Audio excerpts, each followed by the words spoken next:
Hey,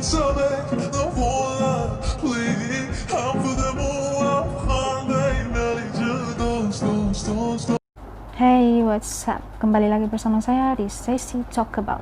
Sesi Talk About kita kali ini akan bercerita. Lebih tepat lagi, membacakan cerita seram daripada kawan-kawan kita. Saya ada post di Facebook saya. Setiap yang ada cerita seram, bolehlah menulis berbentuk message dan send kepada saya. So, I'll read it on my YouTube channel. Saya ada dapat satu. Well, actually ramai yang cakap hantar, tapi at the end of the day hanya seorang yang hantar, dan thank you for Uji.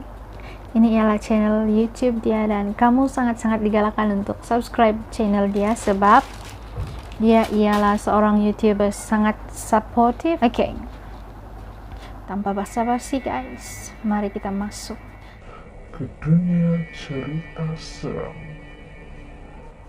Without any further ado, let's read the cerita seram from Sis Uji. Kisah seram ini berlaku masa kami masih di Port Dickson Negeri Sembilan. Seram tuh tidak juga lah seram, tapi lebih kepada misteri. Wow. Oke. Pertama, anak saya yang nomor 3 masa tuh memang suka anak patung yang kecil-kecil. Dia tidak boleh tidur kalau tiada patung-patung dia. Memang dia akan bawa tidur. Siap susun lagi patung-patung dekat bantal dia kalau dia mau tidur. Satu hari, dia bangun pagi, semua patung-patung dia tiada bersusun di dekat tempat tidur dia macam selalu. Saya pun heran, sebab malam tu memang dia ada bawa. Dia ada main-main lagi dengan patung sebelum tidur. Sekali saya turun ke bawah, like tingkat atas ke tingkat bawah. Sekali saya turun ke bawah, di sana ada pula patung-patung dia di atas cushion, di sofa guys. Bersusun pula tuh, like the patung is all bersusun dengan rapi. Entah siapa yang bawa turun, saya pun tak tahu. Tanya kakak-kakak dia, tiada dorang bawa turun sebab dorang pun baru bangun masa itu. So cerita itu berhenti sampai di sana saja. Mungkin lupa bawa lah kan. Tapi masih berpikir juga sebab anak saya tak pernah lupa bawa. Dia cakap mesti dia bawa patung tuh naik atas bilik. Menurut kalian ini misteri ataupun macam mana guys? Tapi bagi saya kalau sesuatu itu sudah menjadi rutin dan tiba-tiba patung itu terpulang pada kita punya pendapat masing-masing. So, let's head to the second story. TV on off sendiri.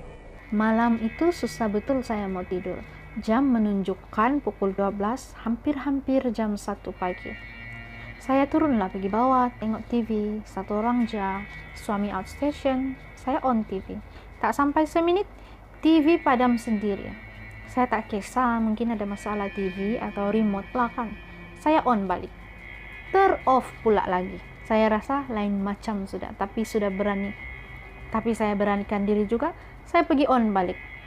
Tapi dia tuh off balik, seram juga lah. Saya lari naik atas, tiba-tiba TV tuh on sendiri. Dalam seram-seram tuh saya turun bawah juga untuk off TV, terus pergi naik atas lagi untuk tidur. Sampai pagi tak dapat tidur. Bila pagi, oke pula TV tuh. So, agak seram kan sebab pada masa dia turun untuk tengok TV, dia on TV, tuh off sendiri. Dia on lagi, tuh off lagi. Dia on, tuh off. And then dia naik di atas. Semasa di atas, TV on dan dia turun, dia off TV, lepas itu dia naik pergi tidur sampai pagi tak boleh tidur katanya. Menurut pandangan anda semua guys, kamu pernah kan melalui cerita begini ataupun apa pandangan kamu tentang situasi begini on off TV itu biasa kan ada di cerita seram guys, dan sila berikan komen anda di bawah. Kisah ketiga. Ini pula berlaku bukan malam, tapi di siang hari, dia cakap.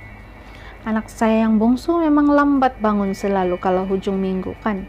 Semua kami di bawah sudah, dia seorang masih tidur di tingkat atas. Tidak lama, dia turun. Ada setengah jam macam tuh, tiba-tiba dia tanya, kenapa nenek tak turun-turun? Pas tuh kami semua bertanya, nenek mana pula kan? Dia cakap, kami-kami saja tinggal di sana. Nenek mana? Saya tanya. Ada nenek di atas duduk, dia cakap. Dia nampak masa dia mau turun sudah. Wow.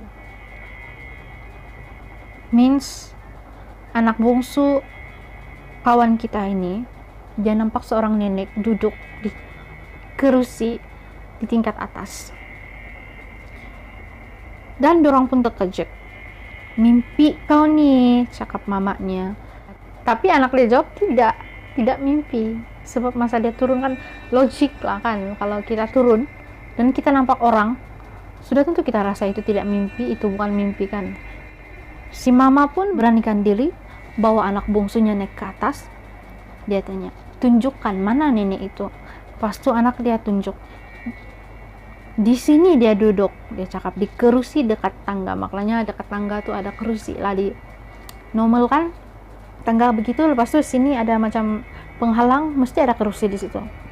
So terdiam saya sekejap, kata Uji. That's it guys for cerita seram Jumat slot talk about kita. Sekiranya Anda ada cerita ataupun pengalaman sendiri ataupun pengalaman orang lain yang Anda tahu dan ianya seperti misteri ataupun seram dan kamu ingin saya bacakan di sini di channel saya, kamu boleh hantar melalui WhatsApp saya ataupun email saya. Sila hubungi saya melalui email dan email saya akan sertakan dalam description video ini. So, terima kasih kalian menonton dan salam damai, Tuhan memberkati. Jangan biarkan hidup kita diselubungi misteri yang tidak terselesaikan. Bye.